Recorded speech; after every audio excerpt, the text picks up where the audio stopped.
Are you looking to maximize your hypertrophy when it comes to calisthenics training? Are you wanting to do it in a more minimalist sort of style? Are you looking to do it at home with no fancy equipment, with no sort of complex or complicated workout routines? If you want an efficient way of using your body weight to build muscle, this is going to be the video for you. I'm going to be going through what minimalist training is, what exercises we're going to be going through, reps and sets, even workout routines. There's going to be 4 different programs at the end of this video to give you some templates so you guys can get started straight away. I'm going to be talking about how muscle growth happens, how we sort of trigger it, how do we create progressive overload with calisthenics, and whether calisthenics is an efficient way of building muscle. And what I've done is there's going to be chapters down below. So there's going to be some parts that don't interest you or you know the information on that. Every sort of section, it's got its own chapter, so you can skip to the bit that interests you the most. So with that out of the way, guys, let's get straight into the video. So what is muscle growth or hypertrophy, and is calisthenics an effective way of triggering that? So we do it in 3 main ways: mechanical tension, metabolic stress, and muscle damage. Basically, what we are doing when we work out is that we are putting a stress or tension on the muscle, and we're trying to take it close to what the limit is. So then our body is then forced to have to adapt to be able to deal with that stress efficiently. And it does it in a couple of ways. It can either build muscle and or it will make neurological change as well. And this is very, very important when it looks to making strength gains. Calisthenics is a fantastic way of triggering that. It isn't in any way subpar or not as good as weightlifting. Your body does not know whether you're doing a lat pull down or if you're doing a chin up. All it knows is that there is a stress or tension placed on the muscle, and if we're progressive and consistent with that, the body will look to adapt, and therefore we will see hypertrophy and strength gains. So now let's talk about the exercises that we're going to be doing. I'm going to be breaking them into 3 main groups: a push, a pull, and a legs. This is going to allow us to hit the body from each angle, but still be minimalist in nature, because we're going to focus on key fundamental exercises. And just remember, minimalist doesn't mean less results. So the first exercise we're going to be looking at when it comes to our pulling movements is going to be the pull-up. The pull-up is a key fundamental exercise, but you can do the pull-up in the pronated grip if you want. You can do the chin-up, which is a supinated grip, or the hands underneath. This really allows us to hit our biceps, and if you have the option to do it, a neutral grip is a really nice variation to do as well. So add that in if you can. If you can't do pull-ups, something like doing negatives is a fantastic way of building up to it, where you slowly lower yourself down on the eccentric or the negative phase. Still a great movement to add in, even if you are strong enough, because it can really take your strength training and hypertrophy to the next level, adding in a loaded stretch or an eccentric. We have those variations. If you're not strong enough to do pull-ups, you can do inverted rows. Inverted rows are a fantastic movement to be able to add in, not only to build up towards the pull-up, but it's a great way of really hitting the mid-back and just getting more volume in the pulling. The pull-up is a vertical pulling movement. The inverted row is a horizontal pulling. So we can hit the body from different angles, but we can get the bulk of our pulling movement in just these 2 exercises. So it's still minimalist in nature, but still very, very efficient.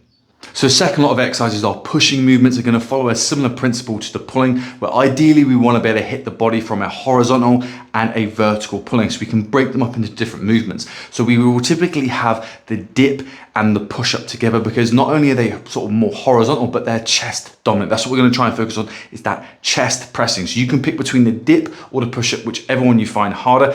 Dips tend to be harder off sort of straight away, but the main way to progress them is either moving to either rings or moving to sort of weighted. But push-ups have a few other variations you can do to make them more taxing, and they're a movement I tend to prefer over the dip, but you can pick between those 2. Now we're looking for more of a shoulder dominant or a vertical pressing movement, and that'll be either between the handstand push-up and the pike push-up. You don't have to do them freestanding if you want to pop up against a wall. That's more than my sort of preferred way of doing it. I'm not doing it as a skill, but it's an efficient way of working the shoulders. So again, pick between the 2 which one you're more confident doing, but that'll allow us to sort of get a chest and a shoulder dominant movement and hitting it from different angles. You can do either one or both in a session, but they are the key fundamental exercises to building that pressing progressing power with calisthenics. So the third area we're going to be looking at is going to be legs. And traditionally, you're going to start off your foundation with the squat, two-legged squat. This is a great way of sort of testing people and what their mobility is like and just building up that overall level of leg strength and endurance. But for a lot of people, especially if they've been training for a while, the two-legged squat is going to be far too easy. And what you would normally transition to is like the one-legged movements. And these are some of the best one-legged movements. That's some of my favorite ones, and they're great for building quad, glutes, and your hamstrings together. So it's going to be the Bulgarian split squat, which is a fantastic movement to do. There's going to be the step up, and there's also just going to be the normal either forward or backward lunge.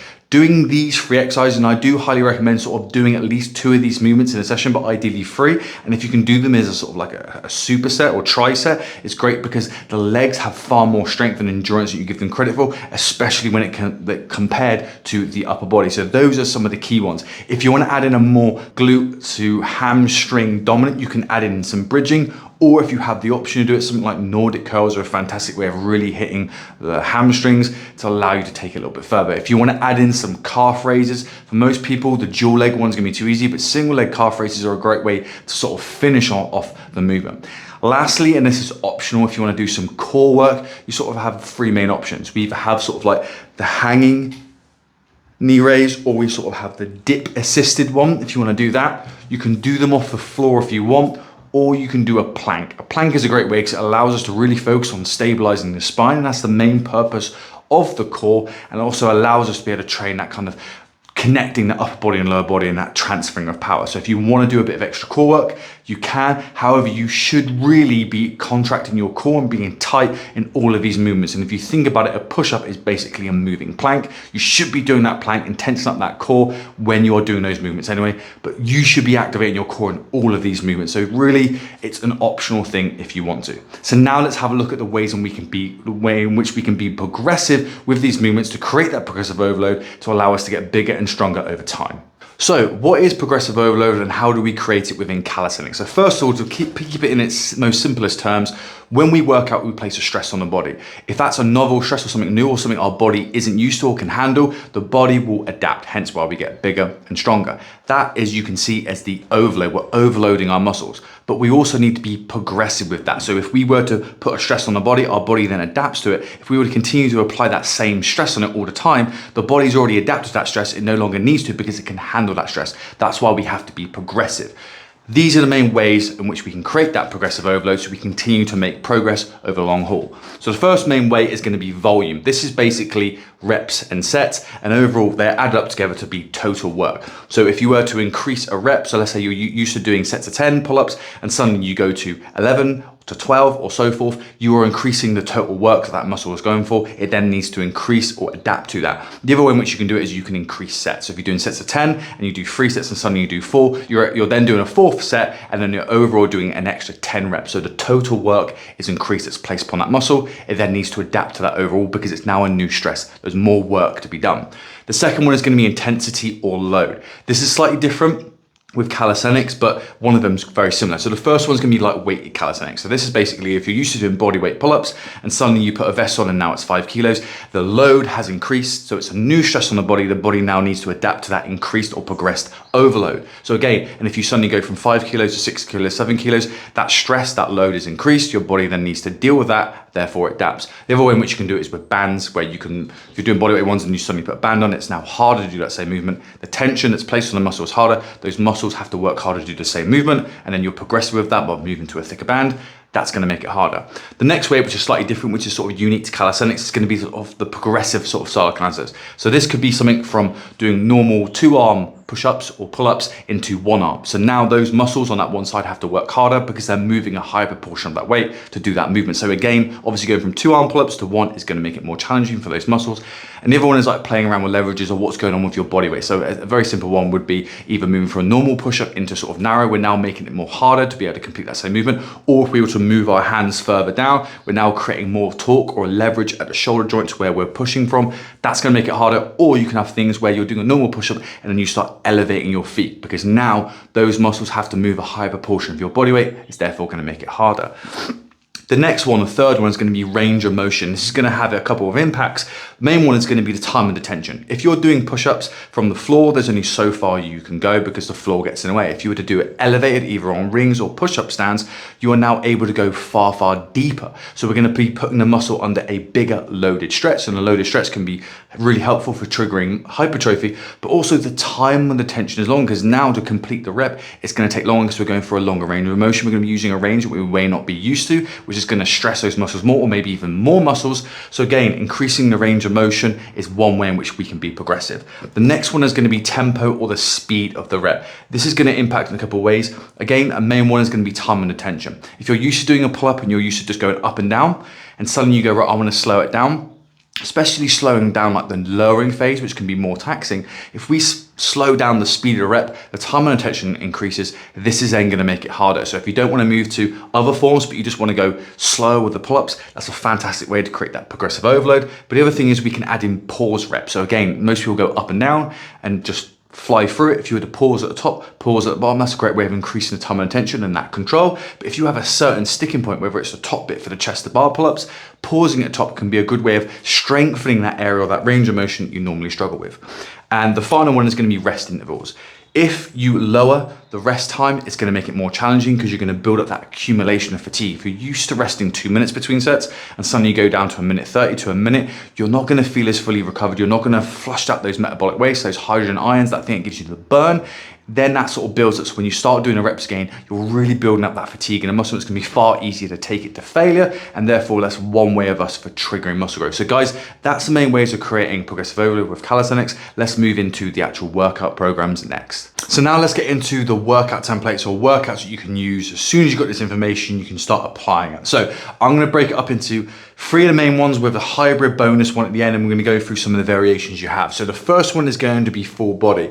We can break this up in a couple of ways depending on what exercises you can do, strength or skill, or what equipment you have, but I'll go through some of the most popular ways in which we can do it. So first one might be a pull-up, push-up, lunge. So again, we want to be doing a push, a pull, and a legs for that full body in nature. This is a popular one, but some people might want to do a row, a pike push-up, and a step up. Again, we're getting that variation between a vertical pulling and horizontal pulling, and then we're getting a chest and a shoulder dominant pressing, and then we're sort of getting the lunge and step up, which one might be more quad or posterior dominant. We're getting a good variety. A common one is you might want to just pick these movements and then do that 2 or 3 times a week, possibly 4 if you can manage the recovery. Or some people like the idea of having a variety and then they move to an A-B situation. So they would do A-B-A, B-A-B on Monday, Wednesday, Friday, and then you have a little bit of variety. You're making sure that you're getting the body from each angles, but the session is a bit shorter because you're only doing 3 exercises per workout. Or you can combine the 2 of them and do them in one session. So again, you're getting that horizontal vertical pulling, the chest and shoulder dominant movements, and then the legs as well, and combine the 2 of them and then do that 2 or 3 times a week. And that's still a really great way of getting in an amount of volume, especially weekly. The great thing about full body training is it allows you to get that frequency in, which is good for getting overall weekly volume, but also the more often you're doing pull-ups, the faster you're going to learn it. So the next one is going to be push-pull legs. Again, a day dedicated to pulling, pushing, and legs allows us to be a bit more focused with our mental and physical energy. Great way of getting in a lot of volume in a particular session in sort of less time. And it allows us to be more specific and focus on learning a particular movement. The only issue we're going to have with this is that if you're only training 1 time a week, if you're only doing pull-ups once a week, it's going to take longer to learn the pull-up if you're doing it once a week. Plus, because you're only training once a week, you have to make sure you get a good amount of volume in to get that weekly volume in. So that can sometimes be a problem. But our pulling workout might be pull-up or rowing or both. And because you're going to want to get in a good amount of volume, you might want to do pull-up variations, whether that's a chin-up, whether it's a neutral grip, whether it's weighted, whether it's ring pull-ups, whether it's negative or banded, whatever it is. Getting in the volume, the work done, you've only got those 2 exercises, you might want variations. When it comes to the pushing day, you've got the dip, the push-up, the handstand push-up, and the pike. Again, not many people can do handstand push-ups. You don't need to worry about doing a freestyling, you can pop up against the wall, but the pike push-up is there, and then you've got the dip and the push-up. Again, we've got that horizontal sort of pressing and vertical or chest and shoulder dominant movements. You can do all 4 if you want, but just remember to sort of equal out the volume between the pulling and the pushing day so you have that balance. When it comes to the legs, we've got lunge variations, forward, back, walking. You can have Bulgarian split squats, step ups, some of the 3 best exercises you can add in. You might want to add in something like Nordic curls if you want to get a bit more hamstring work. Again, we have to try and get the volume and the work in 1 session a week. So you might have to add in a few more exercises to be able to hit that. And then you've got the calf raise if you need to or want to do them. Again, this is once a week. However, you can train it twice a week, which there will be some benefit to that. Again, spreading out that volume so you don't have to do so much in 1 session. And obviously there's only so much volume we can actually recover from a particular session. It might delay how long we can go again. So if you spread that out over twice a week instead of 1, it might be a nice way of balancing it out. But the problem is you'd have to commit 6 days a week. So that's one thing to factor on. The next one is going to be upper and lower body. So again, similar to the push-pull legs, we're going to be getting pull-ups, pull-up variations, and all rows, again, to be able to get in. Dips, push-ups, hands up, push-ups, push-ups, again, horizontal, vertical pressing, shoulder, chest, dominant movements. Again, whatever you do, just make sure you balance out the pushing and the pulling with the amount of volume. But overall, we've got a few exercises there where we can sort of focus on the upper body. It's great. Lower body, same to leg workout. Lunge, split, squat, step up, calf raise. But the benefit we get with the upper and lower over the push-pull legs is that we are getting, the frequency is twice a week. So again, we're going to learn the pull-up faster. We can do it twice a week compared to 1. It's a great way of balancing out that weekly volume. And we only have to give up 4 days a week.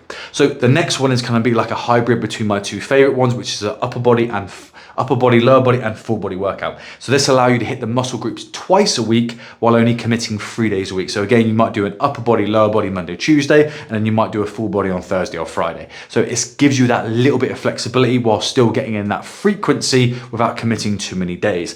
So what we're looking at, depending on when it comes to sets and reps and so forth, again, when we're looking at reps, it's going to be what is your goal, whether it's more strength focused or more just pure hypertrophy or maybe more endurance. That will depend on what rep range you're going to be working in. And when it comes to overall weekly work sets, we're looking at something between sort of 5 and 20. And I know that's very big and very vague, but it depends on whether you're a beginner, depends on whether you're more advanced if you're watching this video, but also it depends on what sort of level of reps that you're doing. If you're doing more sort of lower rep work, you might want to do more sets to get in the volume. If you're doing sets of 10, 15, 20, you may not need as many sets, but depending on how sort of advanced you are, you might need to do more overall sets. And again, it's vague as well because depending on whether you were training to failure might be a factor as well. It also depends on how long we're training and how often we're training. Again, if you're doing 10 to 15 weekly work sets and you're doing 3 full body sessions, that's only 5 weekly work sets a week. And again, if you're doing pull-ups and rows, that's not really a lot per session. So it gives you that flexibility. And finally, having that nice big sort of gap between there. And again, it does seem to be that the more volume we do, the more hypertrophy we get, is that we can use the amount of work sets that we do as a way of creating progressive overload. We might start off with wanting to just do like maybe 9 sets of pull-ups a week because we do this workout, we do 3 sets per session, we do this 3 times a week. That's now 9. If we want to just go to 1 set extra per session, that's a way we've now gone to 12. That's one way of creating that progressive overload. So having that nice wide allows us to have a place to be able to start that we can progress from. So guys, let me know what you think down below. If you like the video, give it a thumbs up. Make sure you subscribe for more training tips like this, and I'll see you guys in the next video.